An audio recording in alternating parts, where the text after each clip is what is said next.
And we are live. What's up, beasties? It's Triple B, your friendly neighborhood bearded book beast. Welcome back to another episode of Beast Friends Forever. Woo! We've got an awesome guest today, an awesome episode of Beast Friends Forever. I cannot wait. We've got someone who is an horror author, which is always fun, especially at this time of year. But beyond that, they're just an awesome person. Somebody I've been chatting with that a lot of you have chatted with. They are not only a great indie author who have written a lot of fun horror books and stories, but they're also someone who's a supporter of so many other people in the indie community. They are part of the Dark Veil Society. I'm talking about the one and only fantastic Corvina Sweeney. Hi. Hello. Thank you for being here. Oh, thank you for having me. Of course. We're so excited to have you on here. We've already got a few people in the chat. So what do we have on the agenda today? Oh, wow. We got all sorts of stuff. We're going to talk about many things. We're going to talk about your books, your book relaunch, and then we'll talk about kind of your journey into writing and publishing and how all that has gone. And then we'll talk about your writing process, because I love to pick the brain of authors and figure out kind of what you do and when you're writing a book and planning things and goal setting and all that stuff. And then we'll end up with just some fun questions to get to know you outside of just your writing. So it'll be a lot of fun. I'm excited. It'll be interesting. It will. So let me shout out some people in the chat here real quick. We got author J.A. Bryden. What's up, J.A.? Thanks for being here. We've got Sean, another Dark Veil Society member. What's up, Beastie? Britton from Some Okie Dude. What's up, man? And then we've got Mark West is here from the UK. What's up? Mike Goldweber is here. What's up? Thanks for being here. And Grifskin is here. Oh, yeah. She is. Look at that background, guys. I mean, that deserves another round of applause. And since we're talking about spooky stuff, it deserves this too. Oh, not that. I thought it was a different kind of booth. There we go. A scream. That works. I'm just playing with these sound effects now. All right, so we got awesome people in the chat. If you are in the live chat or if you're watching on replay, we appreciate you. And if you want to, make sure you check the description, because I have Corvina's website listed in there, so you can check out everything going on with her. Sign up for her newsletter so you can keep updated on what she has going on. We've also got Summer here, who says hey to Corvina. Hi, Summer. And then we've got Ann Bassett, another awesome author. Thanks for being here, my friend. All right, so most people already know you. I already introduced you, but to start, why don't you just tell us who you are and tell us a little bit about what kind of books you write? Ooh, hard questions. Hi, I'm Corvina. I write horror novels. Some of them are funny. Some of them are a little gory with a little smut. And some of them are just spooky. As far as who I am, well, guys, what you see is what you get. I'm super sweet, but there's that dark side. Well, you got to have the dark side to write the dark stuff, right? Of course. There is that meme that I always think is funny that shows like the horror author in real life, and they're super sweet and nice, and then it says in their books, and it's totally like flipped, like unhinged. So like I think you gotta have that a little bit. Unfortunately, I've seen that meme, and I'm just dark all the time, but I'm really nice about it, so we're good. Yeah. That's true. Awesome. Well, so yes, that was for a second there. That was just me playing with sound effects. I apologize. All right, so I do have some of your books, but I don't have them behind me because you are doing a re-release of some of your books and your covers and stuff. So let's start there. Tell us a little bit about what your plan is and what's going on and what people can expect. Well, for the Coven, which a lot of people really liked, it's my funny horror novel. Unfortunately, Kevin, who was supposed to not be the main character, was so lovable that now he's just his own entity. But I have partnered with hummingbirdpublishing.co.uk. They're a great publishing company out of the UK, obviously. We have big plans for the Coven. The relaunch, I needed something better since I was partnering with Hummingbird. And we decided we needed a new cover for the relaunch. Kevin has some things in the works for him that are going to be really fun. We're not going to share anything, but they'll be limited edition. Oh, nice. Okay. So we do have that. I have Temptress of Weinberger Road coming out in October. Awesome cover for that too. Oh, thank you. That one is going to be special. It's the best way I can put it. It's special. It's very graphic. It's got some added smut that goes with the story, so it's not just thrown in there. And then we're also going to eventually relaunch Having Sam for Dinner. Nice. Which also has a new cover. That should be sometime around December. Very cool. Oh, yeah. That's exciting. Well, I mean, if you're going to read a book that has the word temptress in it, you got to expect a little bit of smut, right? Come on now. Smidgen. Just a smidgen. Just a smidge. Just a smidge. Adam says, please let the Coven sequel just be called Kevin. Okay, so that's actually a funny story. I was talking to my daughter about this earlier. So many people have asked for a sequel to Coven, and I'm like, okay, but how? How am I supposed to make a sequel to this? Like, everybody got their, got better. So what I'm thinking of doing, and it'll be next year if it happens, we'll do a spinoff of the Coven, and it'll just be about Kevin. That sounds good. Everybody people just loves Kevin. Nice. And then Sean said that it is very, very special. Yeah. So right now, before the relaunch happens, do you have any like collections or stories or books out there that people can check out if they wanted to while they're waiting for the relaunch stuff to come out? Well, while they're waiting, they can check out the first edition of Coven. Right. Okay. I would hold off on Having Sam for Dinner though, because there's a special feature in the first edition that you don't want to spoil it for the relaunch. So hold off. Okay. Definitely grab a copy of the Coven, the first edition. Which is right here. Yes, which is right there. And there's Kevin. Yes, there's Kevin. Kevin has a new look, by the way. Does he? Okay. He does. Yeah. He's actually kind of cute. As I say, as I've seen on your website and on your social media, he's pretty eye-catching. Looks good. Yeah, he's adorable. He is. Stickingly so, but he is very adorable. Yeah, he is. Oh, that's awesome.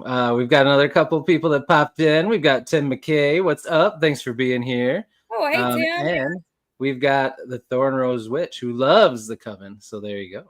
Ooh, thanks for being here. My favorite witch, too. There you go.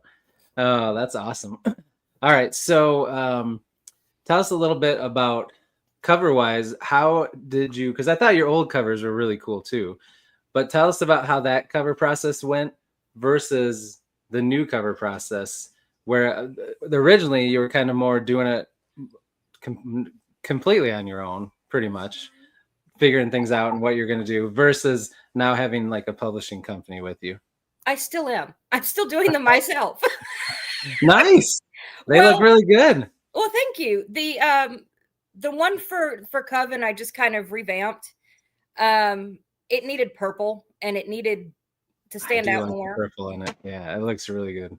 Yeah. And there's a secret behind Temptress. So okay. The Temptress cover I originally had was a meat grinder with some body parts going through it. Oh, wow. Okay. And it was black and white with, touches of red, to make it stand out. It looked phenomenal. Well, my publisher said, look, I love the cover, but it might be too graphic for bookstores. And I'm like, okay. All right. So I went through, and I used to do a lot of just nature photography, just playing around. I'd sell some of my prints and stuff. Oh, and nice. I had this one particular one of these buzzards that were in an old dead tree on my property. Nice. So I said, you know what? I said, that'll go perfect with Temptress. So I grabbed it, threw it on Canva, put the wording in, and that was it. Man, I'm trying to find the picture I had of it so I can show people, but I can't find it. It is on the thumbnail, though. If you came in and you saw it, it's on there. Both covers are on there, but they look fantastic. Well, so thank you. Well done. I'm impressed with your skills. I mean, and that's awesome. You can make great looking covers and save a little moolah too, which is good. I so try. Other things. I'm still not good at Canva. I just sit there and play with stuff when I'm bored. Yeah, that's how you learn, right? Right. We got another member of Dark Veil Society. SS Fitzgerald is here. What's up, man? Thanks for being here. We got both Seans in the house today. I know, the Sean sandwich is here. And then we got Mark from the Book Lounge. What's up? Thanks for being here, man. All right. So, and see, SS says that you're better at Canva than he is. So, see, there you go. Oh, that's a shock because I've seen some of his stuff on Canva. And it's pretty good. And I have to say, like, the stuff I do doesn't compare to his stuff. So I don't know what he's talking about. Well, he said it, so it must be true. I suppose. But okay. All right. And the Thorn Rose Witch loves the background, which I think most people do. Tell us a little bit about the background there. What do we have in there? And actually, let me do this for a second because you probably have more we can't see. Boom, there we go. Let everybody see the whole picture now.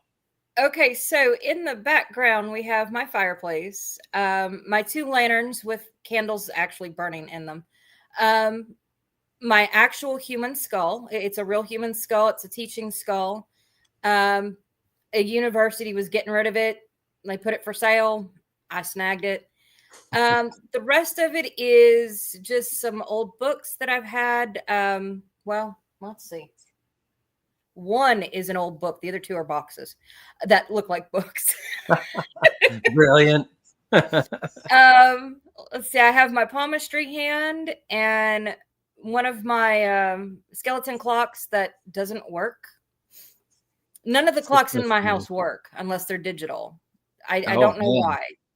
They don't. And I have my candlesticks and my bookends, pumpkins. We probably got some spirit stuff going on from all the horror books you write in that house.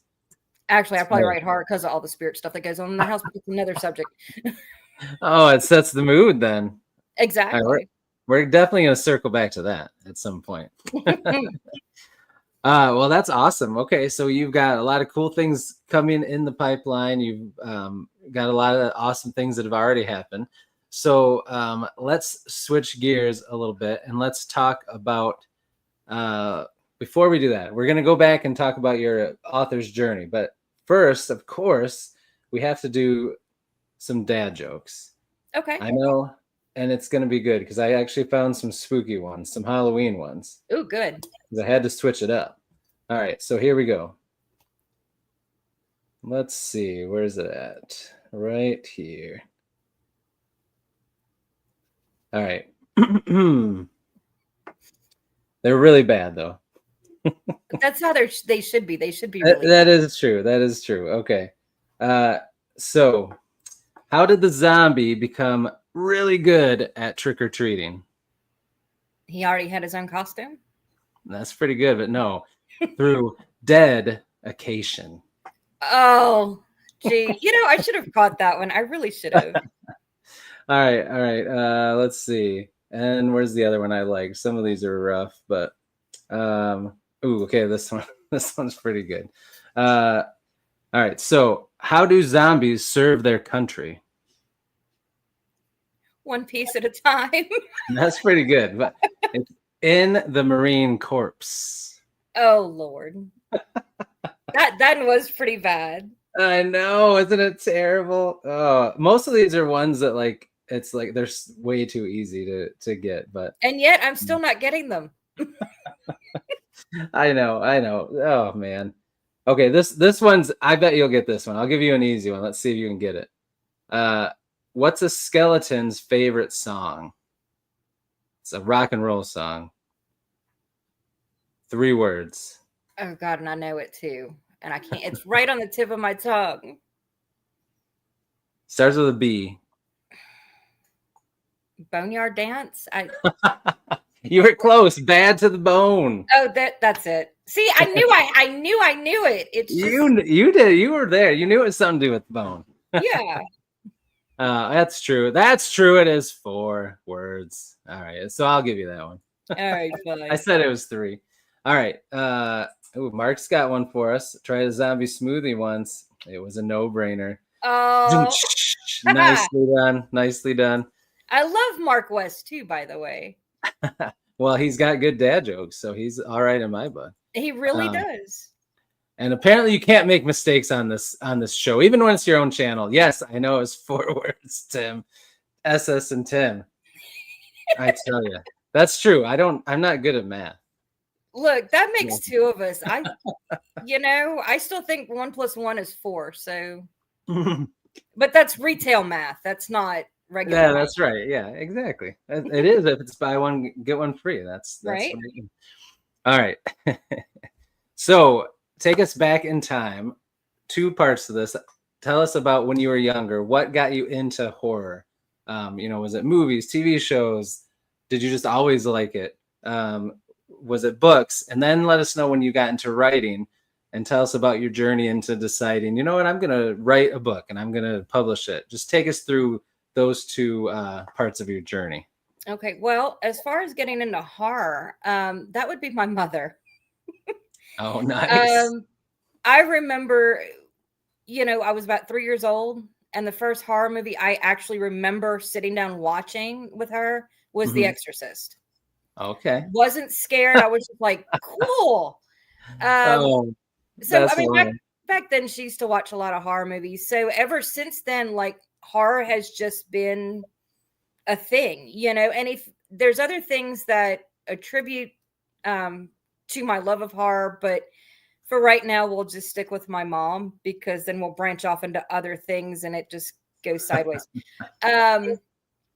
But for the most part, it was my mom. I always loved watching horror movies. As I got older, all I would read is horror novels, because nothing else appealed to me. So I'm horror all over. Even to this day, like, if somebody says, "Oh, could you read this?" and I'm like, "It's a romance, isn't it?" And they're like, "Yeah, but no." I mean, I'll read it and I might even like it, because I got to branch out. But yeah, and there are some things that are really good. Even a dark romance can be good. Right. It can be good. Yeah, I mean, yeah, it can. I mean, if we got, werewolves or something, great. Yeah. But and generally, if somebody says, "Hey, can you read this book for me? Tell me what you think," I'll generally do it, and I will always give my honest opinion, whether it was, my type of book or not. I'll just say, "Hey, SS romance sucks." Oh man, some of them do. I have to agree. Yeah, some can be good though. Some can be good. SS, come on now. Where's that hopeless romantic side of you? I know it's there. Does he have one? I don't know. Probably not.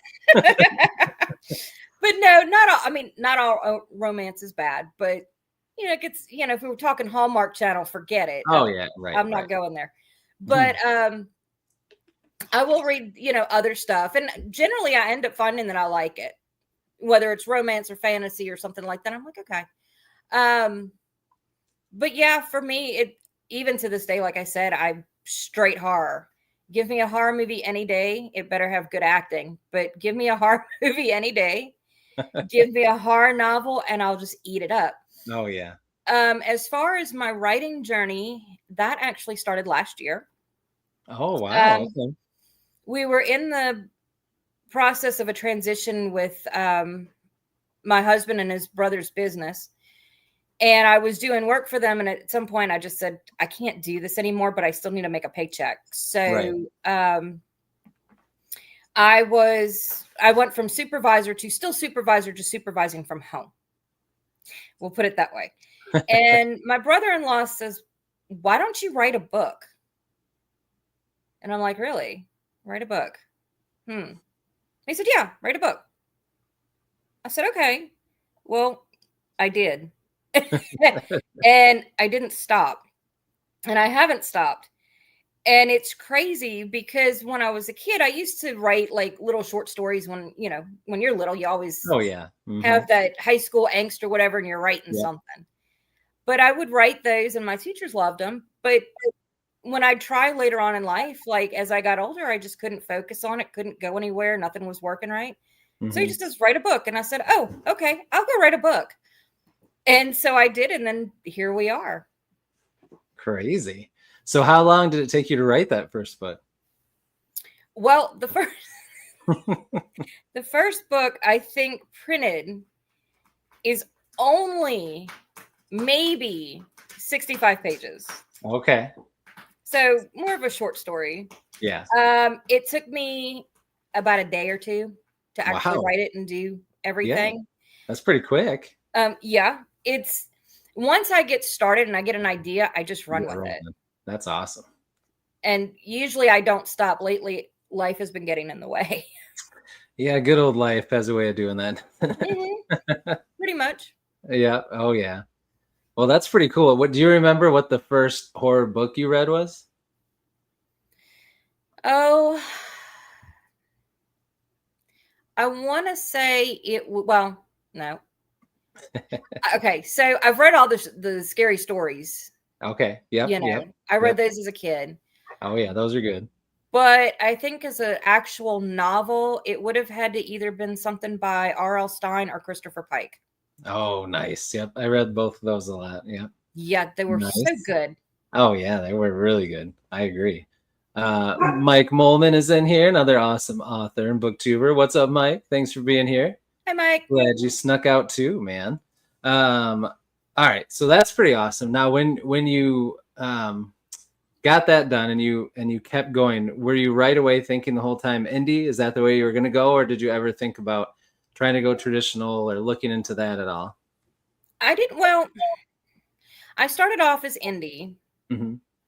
And with one of my books, I actually tried to do the whole indie thing. I mean, traditional thing. And I, contacted an agent, and person never, ever, like 6 months later, the book was already published. I'm like, no. So that was the only query letter that I ever did and sent. And she turned it down anyway. So I'm like, why do this to myself? Right. Go through it. Yeah. Yeah. Exactly. Just because with an indie, you can do it all by yourself in your time frame, as soon as you want, as late as you want, how you want, and have control over everything. Right. Yeah. So it was really hard for me when hummingbirdpublishing.co.uk had contacted me. And she was a friend of mine to begin with, but she's like, "Hey, let me publish your book traditionally." And I'm like, "Well, I have stipulations. I need this, that, and the other." And she's like, "We got that. We got that handled. You can have all of that." And I'm like, "Okay." She said, "It doesn't cost you anything." I said, "Even better, but okay." That's good. This is all sounding good. Right. So I said, "Okay, we'll do a relaunch of Coven. And the contract, believe it or not, was only for one book. She's got the Coven that we're relaunching. She's got Temptress. She's going to relaunch Having Sam for Dinner. And the current one I'm working on is Broadcast Requiem. Oh, nice. Which is a good ghost story. Ooh. Well, kind of H.P. Lovecraft-ish, but ghost story. Ooh, I love Lovecraft stuff. Oh, so do I. And so she's going to get that one. But remember, the contract's only for the one book. But I've already told her, look, yes, it's for one book, but you're getting everything I write from now on. Right. And if I go back, because I had a series that I had kind of started working on, I said, once I finish that, I said, you're going to get that too. Nice. Okay. Because these other ones that you've mentioned are standalone, right? They're not really connected. Yeah. Broadcast Requiem is standalone. Because honestly, this one's, It's going to be the biggest book I've written so far. Oh, wow. Okay. I think I'm already at 300 and something pages, and I'm not even halfway through. Wow. So it's going to be a good size book. Okay. It's going to be a chunker. But the other ones are pretty much standalone. Unless, the readers say, hey, we want more Kevin. Gee, okay. We'll work on that one. Yeah. But yeah, so most of them are standalones. I do have a series that I'm going to go back through, revamp, and make it 100 times better. But that's more young adult than it is, adult horror. And it's not even really horror. It's more kind of like on the same lines as the Coven. It's kind of comedy, but it's ghostly. We'll put it that way. I like it. Okay. That sounds pretty good. So what, the series, have you not released any of it yet? You've just kind of been working on it in the background while you do your other things too? It was released at some point, but I've unpublished everything. Okay. Got it. Because it didn't publish like I wanted it to. So the formatting is god awful. I left notes in them because I'll make notes and I'm like, hey, you need to add this in, or you need to. Yeah. I've left notes and I'm like, there was something I found in one of the books and I didn't realize my text to speech was on. And I don't know where this whole, there's a whole paragraph and I'm like, huh? Oh, It no. didn't even make sense. None of it made sense. It wasn't even stuff that I would normally say. And I'm like, and I published this? Wait, no. Needless to say, I needed an editor. Oh, that's how we figure things out, right? You roll with it. Oh yeah. Well, so that's good. Well, and you want everything to kind of look the same now that you have these new covers coming out and new formatting. So it makes sense to take everything off and slowly re-release it. And that gives you time to finish the book you're working on, because you'll have new things coming out, even though they're not new, but things coming out while you're working on that, which is pretty awesome. Right. And broadcast, like I said, that one's going to be really creepy, very, otherworldly, ghosty, H.P. Lovecraftish. It is taking a while. I stopped writing on chapter 24 because I realized I forgot to put a whole scene somewhere and it needed to continue. Oh, shoot. Oh, yeah. I hate when that happens. Yeah, because you got to rework things a little, I'm sure. Just slightly. Just slightly. So you haven't dove back into figuring that out yet. You had to kind of put a pause on it. I think I wrote 3 sentences 2 days ago. It's a work in progress. Oh yeah. Well, I feel like that's what you got to do. You got to listen to yourself, right? You don't want to get burned out. You want it to be fun. And if you just keep pushing through, you probably won't enjoy it, and you won't enjoy what you come out with. So right. I think that's good that you listen to yourself and you're like, all right, it's time to work on something else for a little bit. Oh, absolutely. So that's good. All right. Awesome. Well, you have a lot of really cool things. So do you have a goal in mind of kind of generally when you want to be done with Requiem so you can put it out, or are you not sure? That one, okay. So I would like to be finished with it by the end of next month. Oh, nice. Okay. Yeah, I don't know if it's going to happen. Right. But that's the goal. By Halloween, okay, it should be finished. Nice. If not, we'll have to go set that goal back a little ways. But I'm planning to have that one released probably sometime in the beginning of next year. Nice. Okay. So not too far away then. No, not too far away. Awesome. Well, everybody get excited. It's going to be here sooner than we think. So that's good. All right. Very cool. So now I got some questions for you about your writing process, because I love to hear how everybody does things different, because it never fails to amaze me how people do things so differently. But before we do that, I ask a question of the day every day on my YouTube channel and on my socials. And today's question asked, what about a book makes a book a 5-star read, best of all time type of book for you? So when you're reading a book, if you get done and you're like, oh, that was one of the best books I've ever read, what does it usually have about it? I mean, obviously it's probably got to be horror. Well, yeah, it has to be horror. Number one, has to be horror. But I have to be able to lose myself in that book. Mm-hmm. If I can't lose myself in the book, then You're right. I'm not interested. Yep, I hear you. You know, it might even be well written. So I'll never give less than a 3-star. But a lot of times, you know, most books for me, you know, when I'm reading them, I watch them in my head. Mm-hmm. But if I can really get into it, yeah, and I lose myself and I'm keep like you know, oh my God, what happens next? I can't put it down. That's definitely a 5-star. Okay. So all right. Nice. Well, those were 2 of the options I gave in the poll. So that's pretty good. I picked some good options. Yes, you did. All right. And I actually usually only ask one question a day, but my question yesterday had to do with horror. So I do want to ask you, because I want to hear, as a reader and a writer, what you would say for this. So I asked, what are your favorite like element or aspect of horror? And I think I put like atmosphere, or the uncertainty, fear of not knowing what's going to happen next. So as a reader, what's your favorite thing about horror, versus as a writer, what's your favorite thing about writing horror? The answer to that is actually both. It's everything. Mm-hmm. There's not one specific thing. It has to be everything. Okay. Because in horror, you can have horror novels that have some comedy in it, which is great. Right. Oh yeah, I love that. I mean, you know, what is it? Tucker and Dale versus Evil. I love that movie.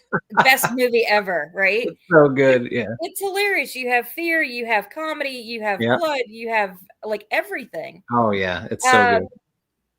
But yeah, it's everything. Atmosphere plays a big part, because that's what draws you into the world itself. Mm-hmm. But even if you didn't have that atmosphere, which any book you read, even a movie that you watch, has an atmosphere to it. Doesn't matter what it is. Yep. But it's everything, you know, it has to encompass everything. Now, sometimes you can do just fear, and that's great. Right. Because who doesn't like to be scared, right? Oh yeah, of course. And if you can even make it where there's only just a little fear, and you know how to do a jump scare in a book, that's talent. I'm not that talented. That's hard to get a jump scare in a book. That's so true. Right. And I'm not that talented, but Blake is. Oh, Blake he's got some jump scares. And who put Bella in the Witch House? Yeah. Okay. Oh, yes. But then again, he wrote that book so well, I was questioning my old biology classes, and I'm like, wait, that can't happen, right? Gotta look this up.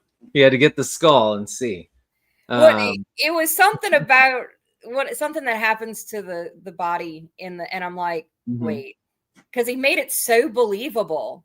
Oh wow, okay. That I'm sitting here and I got so lost in the book. I'm just like, yeah, that could happen. No.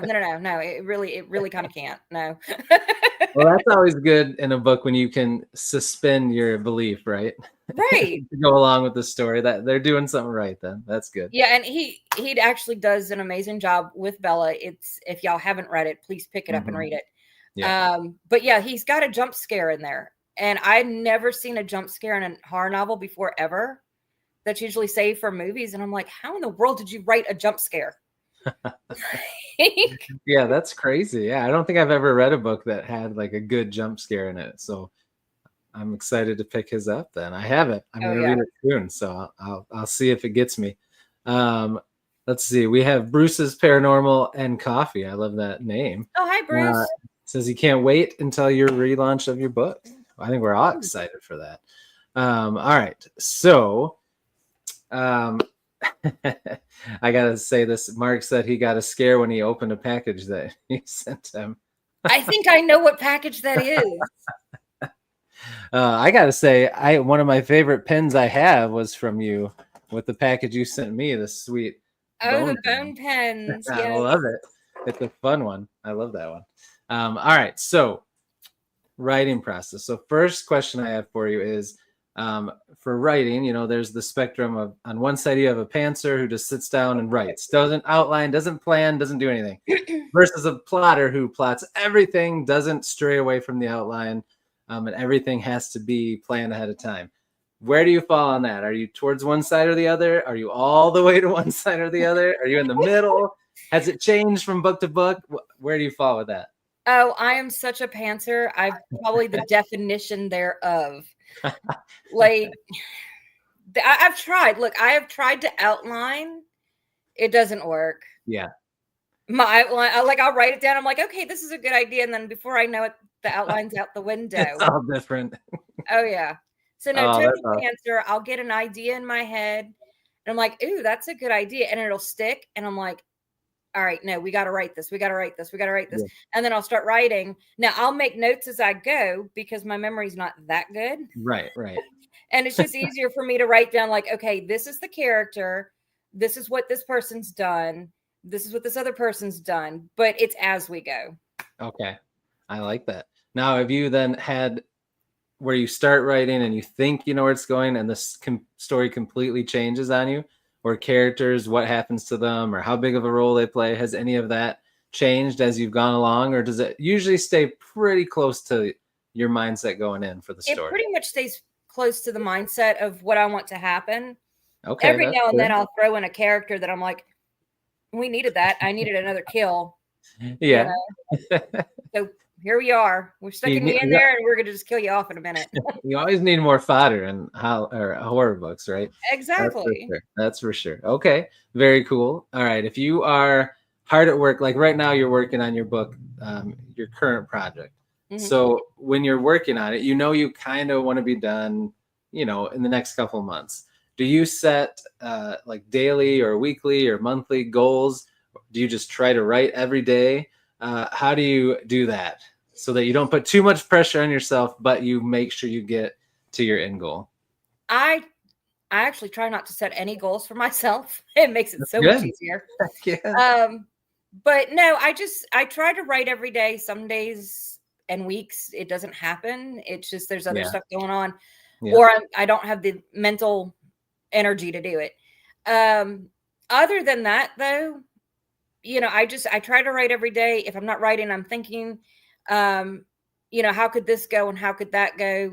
I'll make some little notes if I think of something, but I don't feel like pulling out the computer that day. I'm just like, hey. But no, I don't set any goals. The only reason I set a goal for broadcast is because it's taking me longer than I thought it would to write. Mm-hmm.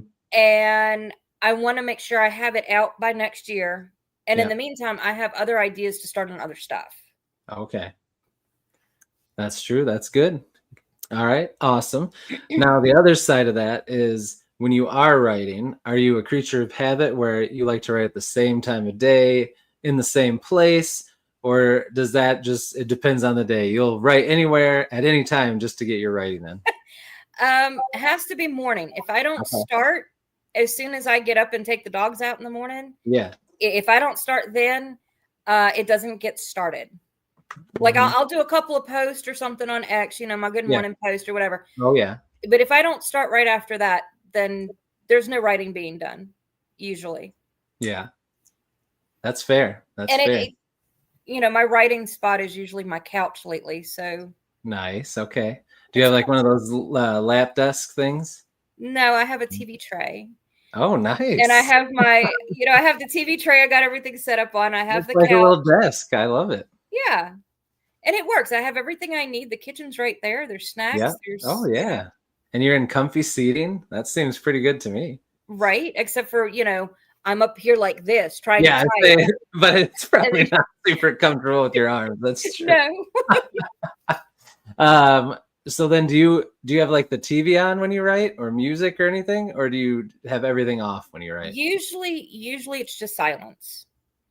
Okay. I can't get in that mindset, of the book. Yeah. And now every now and then I'll throw on some music if I need something spooky. Yeah. If you've noticed, I've been on this kick with, was it 5 Days Left is the name of the band. And I was like, oh yeah, I can't get the music out of my head. So now they're going to be incorporated into a book somewhere. Oh yeah. Nice. I threw on this, Oh yeah. You got a little Easter egg. Yeah. Yeah. I love it. Okay. Very cool.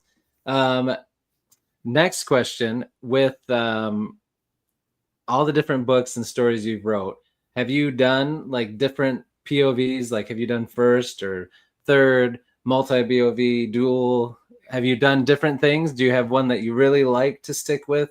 Or do you just base it on the story and like, this is what the story needs? I just kind of wing it. Okay. And I mean, I know, like, I think I write more so in like a mix of everything.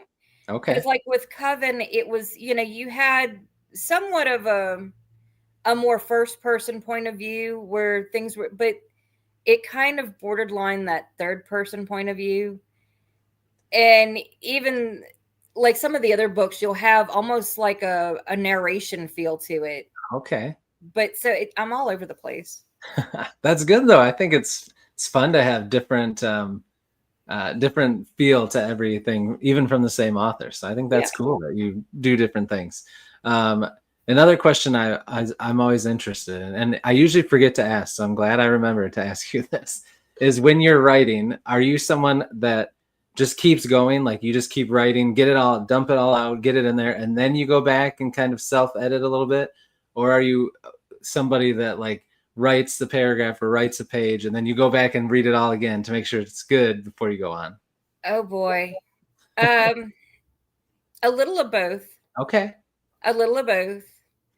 Because like with broadcasts, especially, like I said, I've gotten to chapter 24 and I'm like, wait, I have to go back because there's a key point and there's a catalyst in the book.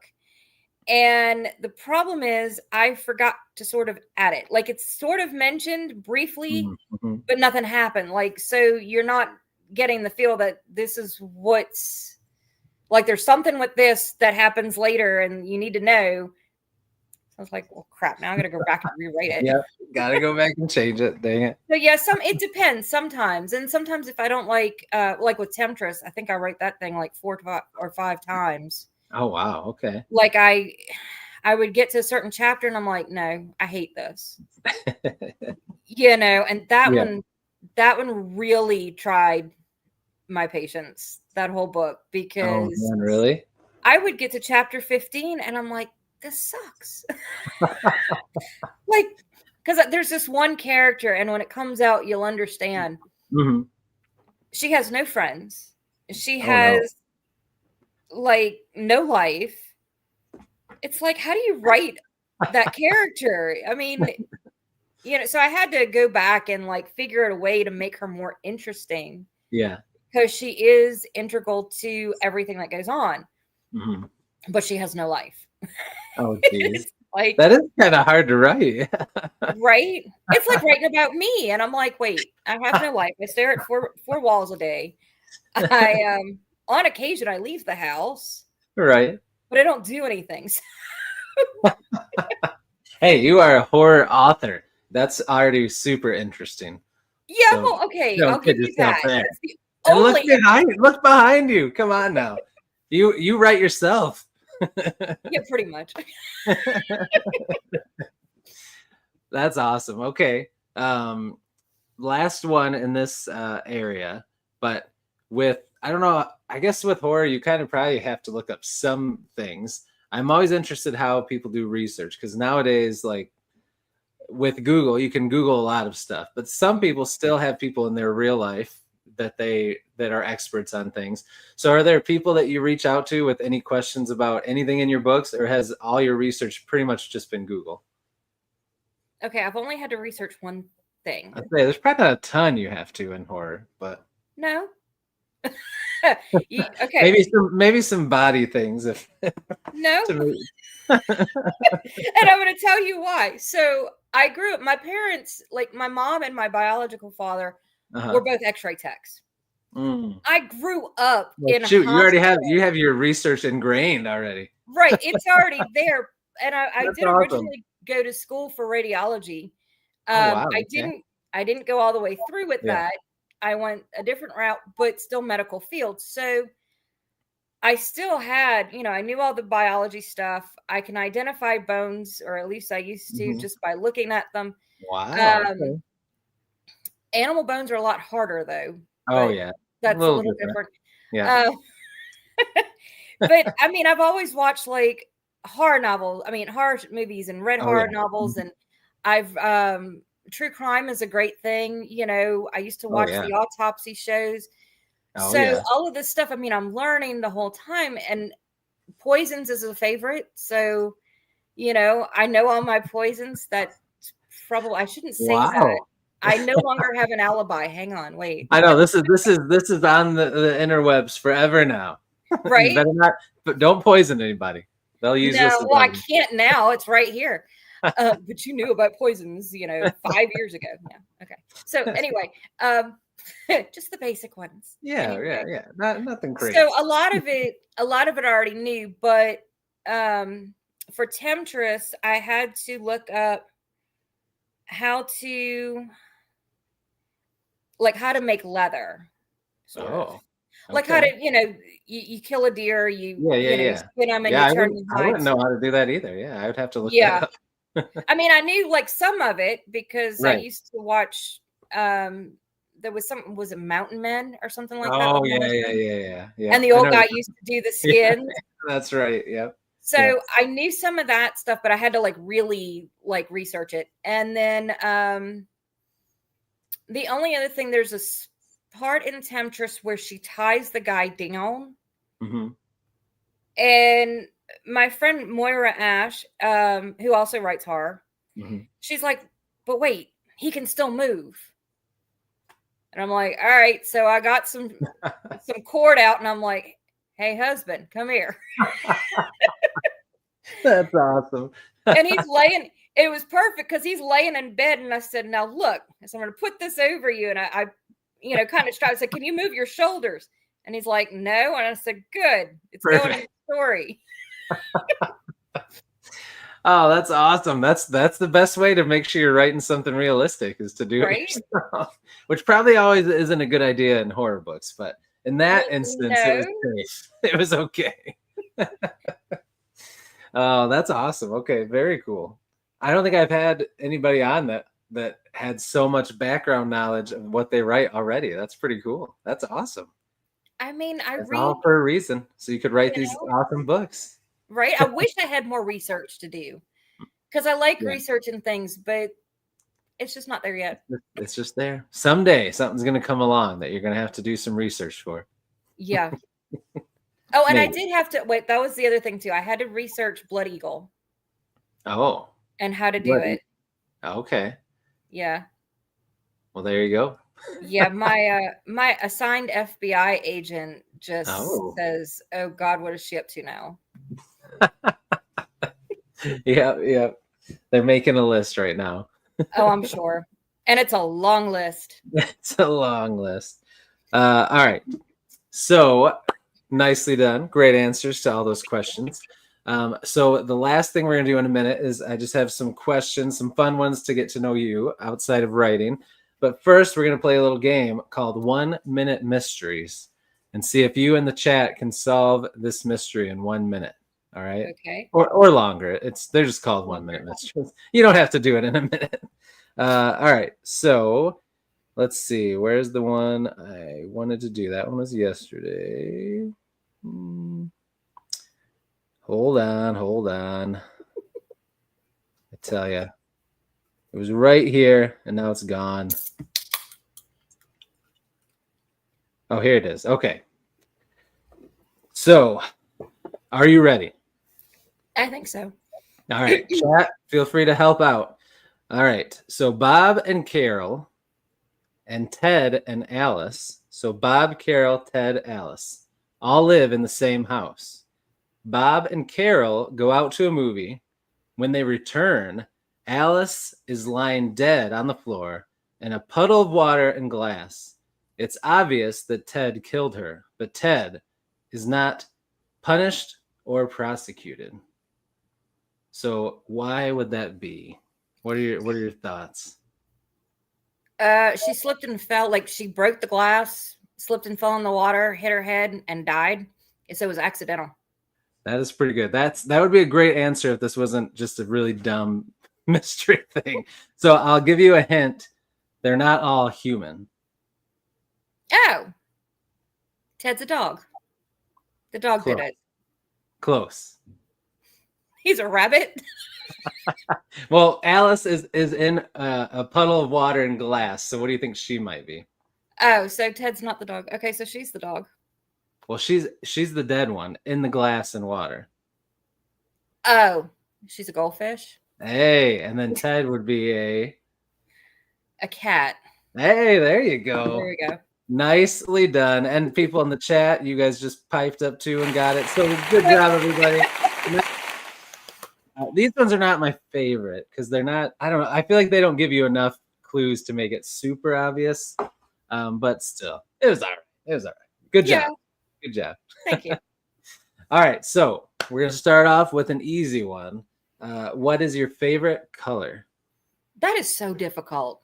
You have no idea. I know. It's usually either right away people know or they're like, oh gosh, my favorite color? That's too hard to pick one. Honestly, I don't have a favorite color. My color schemes go from, black to purple to blue to orange. Like, well, the spooky colors, the Halloween vibes. Yeah. Pink is never there. Yeah. I hate pink. That's so fair. Anything but pink is fair game. Yeah. All right. I like it. All right. What's your favorite food? If you got to pick where you were going to go for dinner, what kind of food are you going for? Usually a burger and fries. Ooh, I like it. Now, what kind of burger? Just a classic or you like certain toppings on it? Oh, it's got to have bacon. Nice. Mushrooms, if they're fresh mushrooms and not canned mushrooms. Oh yeah, no, gotta be fresh. Oh yeah, some good red onions and some cheese. Ooh. Oh man, that sounds good.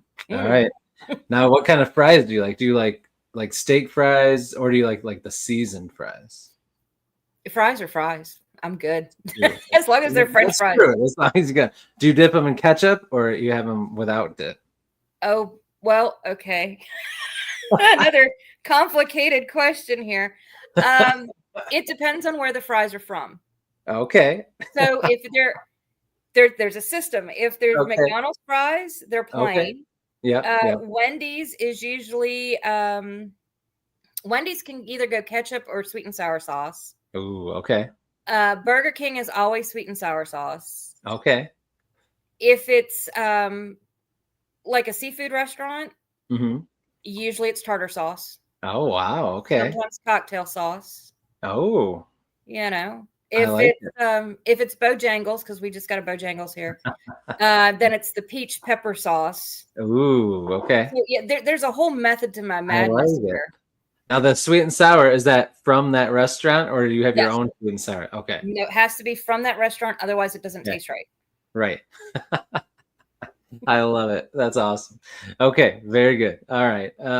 Next question. So we know that you are a gifted writer.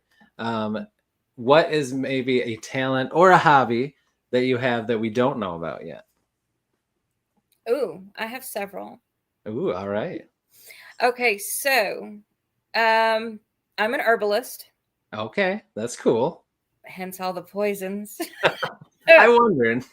Yeah, I know my herbs pretty well. Usually I use those for healing, but there's some. If you need to, you can protect yourself with some poison. Right? I mean, who doesn't like making poison in their kitchen, right? I mean, come on. It's a normal Friday night thing. Right. So I'm an herbalist, so I do the herb stuff. I'm sort of good at crocheting. Oh, it's nice. a hobby. That's cool though. It's a hobby. I'm the little old lady sitting there crocheting, What do you make most of the time when you crochet? A mess. I make a mess. That's what I make. Just crochet. As long as you enjoy it, that's all that matters. Right. I'm currently working on a scarf. The last scarf I tried to make turned into a blanket. I'm not quite sure what I'm doing wrong. Well, I think you kept going when you were supposed to stop. Well, I got bored with making a scarf is what happened. I said, you know what? That ADD kicked in. Let's keep, let's. Hey, I bet it's a really nice blanket. Yeah, it was actually kind of nice. There a little you go. Small, the cats like it, but Cat blankets. So there's that. And I do photography, or at least I used to. Okay. Oh, yeah, that's right. You mentioned the wildlife pictures. Okay. Do you still ever find time to do that? I mean, you're so busy with all the other things now. No, not really. My daughter took my camera. Oh, well, yeah, that makes it hard. Yeah, but I don't have time, and I don't have the Mhm. motivation for it anymore. Right. Because That's true. I mean, sitting out there waiting for birds and deer, and you'd be out there forever. Yeah, that's true. Mark wants to know if his winter gloves are ready. Oh, sorry, Mark. You might be waiting a while for those. Those might be a minute. All right. So, next question. What was your first job you had that you got a paycheck for? Burger King. Oh, that was my first job. See, Burger King was great. They would hire you when you were 15, so you didn't have to wait Yeah. till 16. But it was I did not like working. I call it the BK Lounge. I did not like working there. I don't know about. Did you like it? I did. Well, I mean, when I worked there, I had all my friends working there too. Yeah, So it was like I a big did for a party. little bit. Yeah, but then we were always. The summer was fun when I started because all my friends worked there. But then they all quit, and then it was always short staffed, and it was not a Yeah. fun place to work when it's short See, staffed. that happened to me too. Like I had all my friends work there. We all got jobs together. Yeah, We had a blast, and then they started quitting, and then yeah, it was just me. yeah. And then my boss found out that I actually had a work ethic, and I was like, "Darn it!" I mean, he was Dang calling it. me constantly. I was like, "No." Oh, yeah, yeah. That'll do it. Yeah. So Okay. eventually it became not fun. Yeah, yeah. But it is fun working with all your friends at that age. That is true. Oh That's yeah. true. All right. Next question. What was your first car, your first ride? It was a 1997 Toyota Camry in, was it Forest Green? Ooh, let's see if I can find it. 1997 Toyota Camry, Forest Green. Let's see if this brings back some memories. Camry, Forest Green. All right. Was it this look like that? Yeah, sort of. Close. Close. Oh, Not sure in no. that body style. Didn't look like that, did it? That Well, one's missing the front. no, it never looked like that. But let's see. I've jumped a ditch with it. Oh, wow.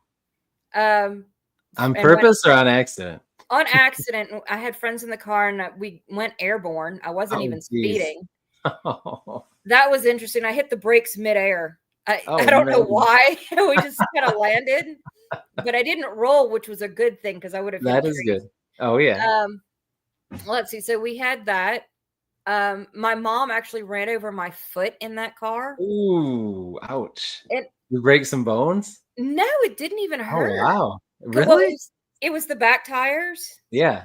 So there was no engine, and she just ran over. I'm like, that's true. Mom, You just ran my foot over. yeah. I mean, I was getting in the car. I guess she thought I was in the car and started to take off. And I'm like, hello.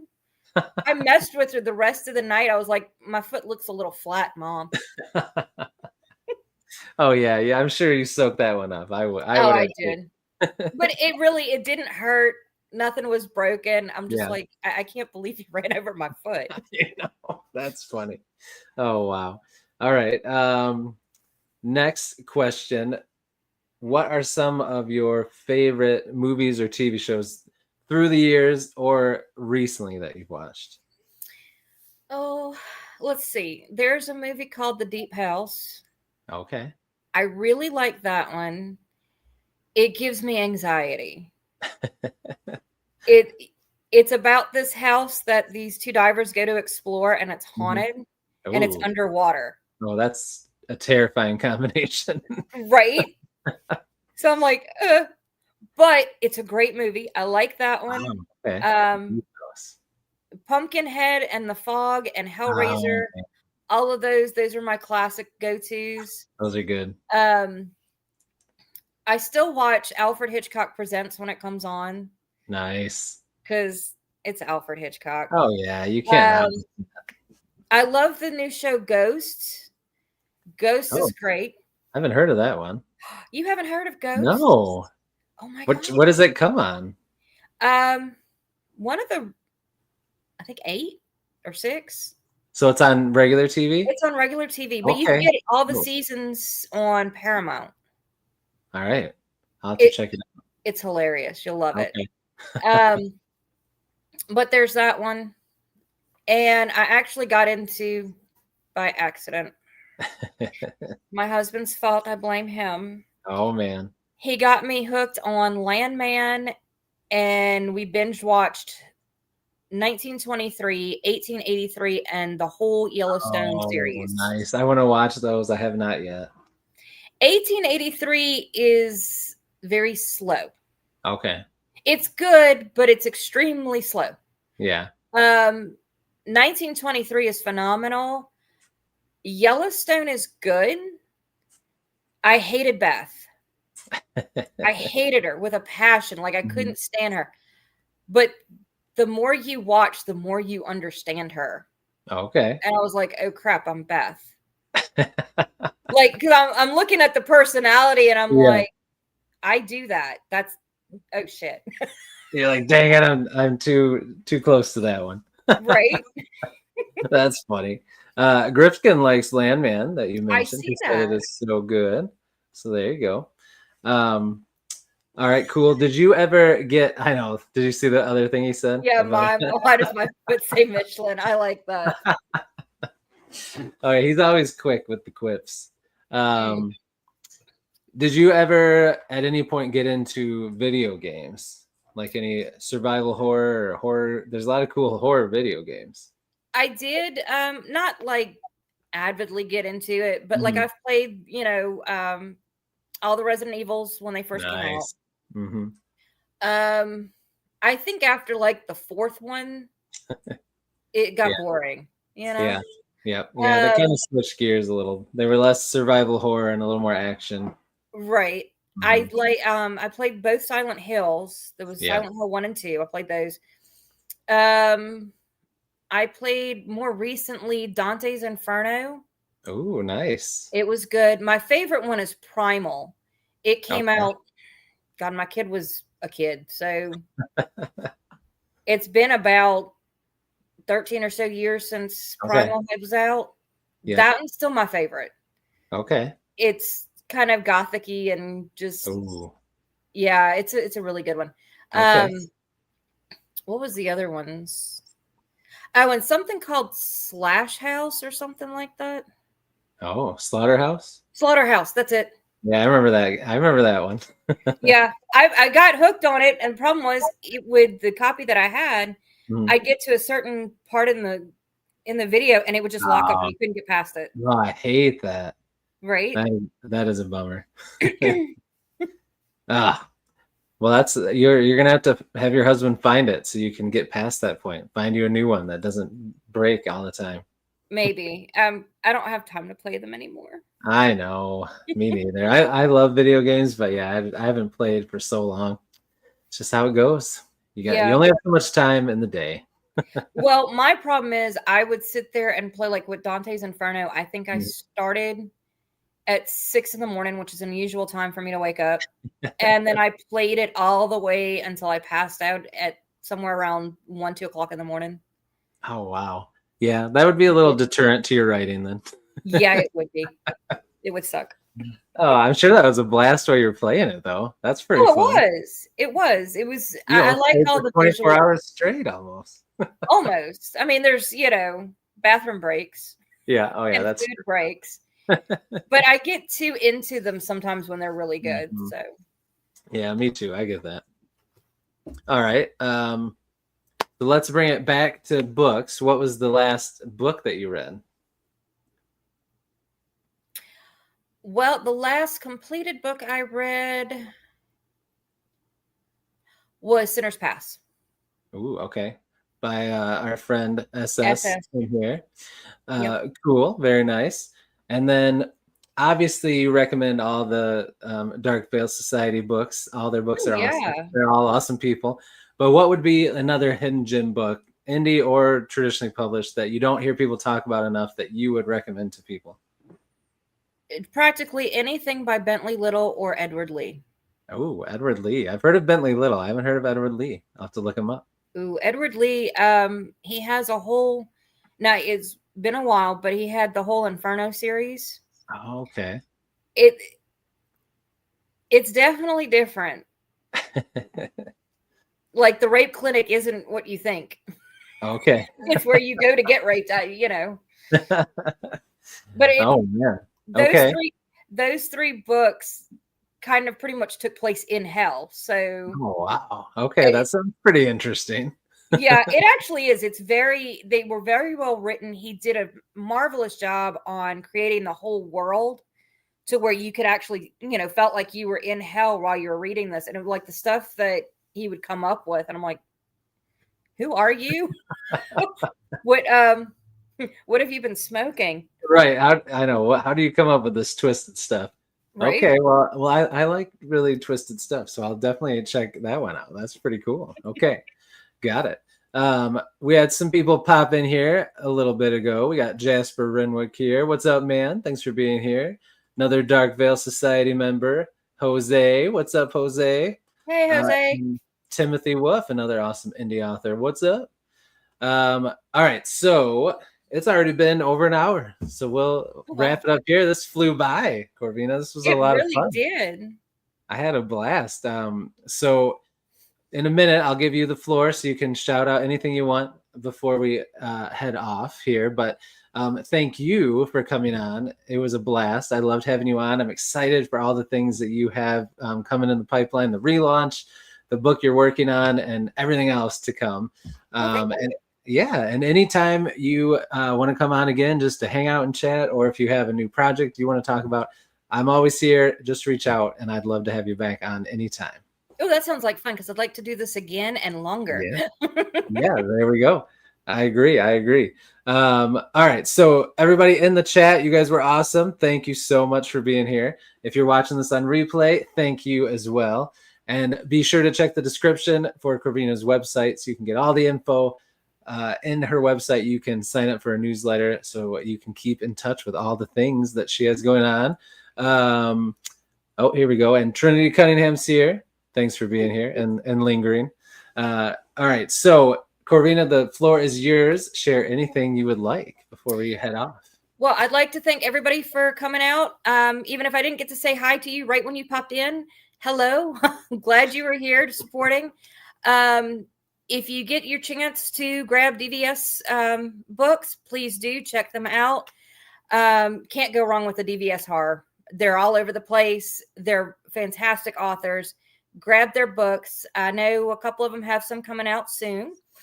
And just keep paying attention and look for my books. They're there. They're coming. They're relaunching. And they're getting worse. That's what we like to hear in horror. That's good. Right? Awesome stuff. Well, thank you again, everybody. You guys were fantastic. Have a great rest of your Friday and a great weekend. And get excited about Corvina's stuff because it's all going to be coming very soon. So we will see you next time. And until we do, as I always say, devour your TBRs, be brave, be beautiful to one another, and be beastly. We'll see everybody.